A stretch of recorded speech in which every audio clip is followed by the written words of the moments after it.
Nouvelle saison dans le feuilleton Kylian Mbappé, la guerre est déclarée entre le crack de Bondy et le PSG. Restez bien connectés, on vous explique absolument tout dans ce dossier. Foot.fr, fournisseur officiel de football. Bonjour à toutes et à tous et bienvenue dans ce nouveau JT Foot Mercato. La lettre de Kylian Mbappé au PSG est en train de faire des ravages sans précédent. Clairement, le divorce est acté entre les deux parties. Kylian Mbappé n'a pas l'intention de lever son option d'1 an avec le PSG, c'est ce qu'il a signifié dans une lettre envoyée hier à la direction parisienne. Comme vous l'avez expliqué ce matin, le PSG est fou de rage contre sa star et ce dernier n'a pas tardé à sortir du silence. Dans un communiqué envoyé à l'AFP, le joueur de 24 ans a expliqué ne jamais avoir discuté d'une prolongation de contrat avec le PSG jusqu'en 2025.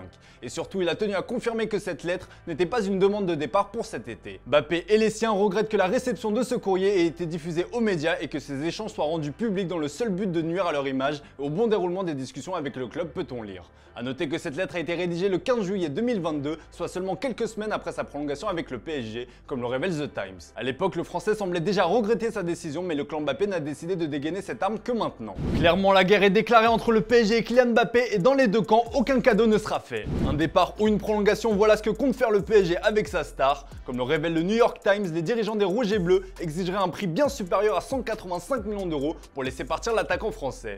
The Telegraph révèle que plusieurs clubs européens se sont agités hier après l'annonce de Kylian Mbappé. Manchester United, Liverpool et Chelsea ont tous été liés aux Français par le passé. Pour The Sun, les Red Devils qui s'apprêtent à passer sous pavillon saoudien, Newcastle et Liverpool sont les trois clubs qui seront là pour la star tricolore. Pour The Times, Chelsea va déguaider aussi. En revanche, Sky Germany assure que le Bayern Munich ne se lancera pas dans la course. Évidemment, le grand favori c'est le Real Madrid et ce n'est pas vraiment une surprise, mais comme le rapporte le Parisien, le principal intéressé va rejoindre la Casablanca dès cet été. Le quotidien parisien explique que Mbappé et son clan considèrent que c'est le moment rêvé pour rejoindre le club madrilène, surtout avec le départ de Karim Benzema en Arabie Saoudite. Très attentif aux rumeurs à son sujet, le Kick s'est exprimé via ses réseaux sociaux en criant au mensonge. En même temps, plus c'est gros, plus ça passe. J'ai déjà dit que je vais continuer la saison prochaine au PSG, où je suis très heureux, a-t-il écrit en référence à sa sortie lors des trophées UNFP. Allez, c'est l'heure de la question du jour les amis, et elle est très simple. Où doit jouer Kylian Mbappé la saison prochaine selon vous? Comme d'habitude, on attend vos avis dans les commentaires. Hier, Dimitri vous demandait si Manchester City avait eu raison de refuser l'échange du PSG comprenant un package Donnarumma plus Verratti contre Bernardo Silva. Eh bien la réponse est oui et à l'unanimité. Allez, on continue à parler du PSG et pas de Kylian Mbappé cette fois-ci, c'est promis. Le club parisien est en feu en ce début de mercato avec des pistes pour le moins surprenantes. C'est le focus du jour.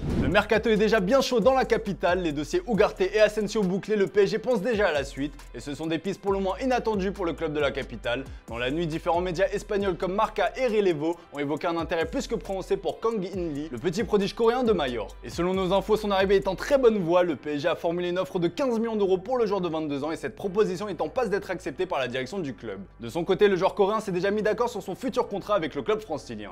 Les négociations ne sont pas encore totalement bouclées, mais c'est très avancé. Autre joueur dans le viseur, Michael Olise de Crystal Palace, mais l'ailier droit français va coûter très cher. Selon le Daily Mail, le club anglais a fixé son prix à 60 millions d'euros, un montant qui pourrait même être encore plus important selon nos infos. Autre joueur de Crystal Palace dans le viseur, selon le Parisien, un certain Wilfried Zaha. L'attaquant ivoirien est en fin de contrat et représenterait une belle opportunité de marché.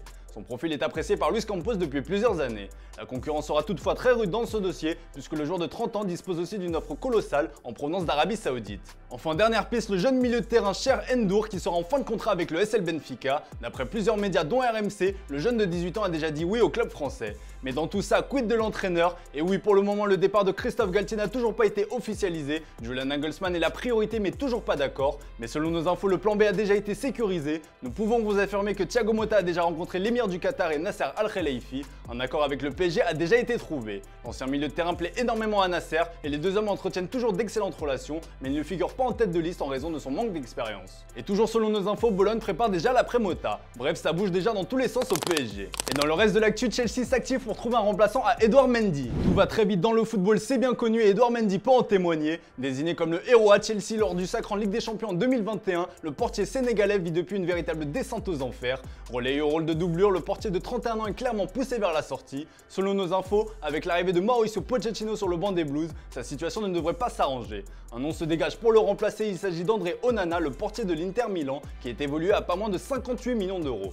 Chelsea aimerait donc proposer une somme d'argent et rajouter Edouard Mendy dans l'équation pour faire baisser la somme du transfert. Le club londonien a aussi pris contact avec l'AC Milan pour Mike Maignan qui réfléchit à son avenir depuis le départ surprise de la légende Paolo Maldini. Mais selon nos infos, le portier des Blues ne souhaite pas rejoindre Chelsea. Cette destination ne lui plaît pas particulièrement, d'autant que les Blues ne sont pas qualifiés pour la saison prochaine en Europe.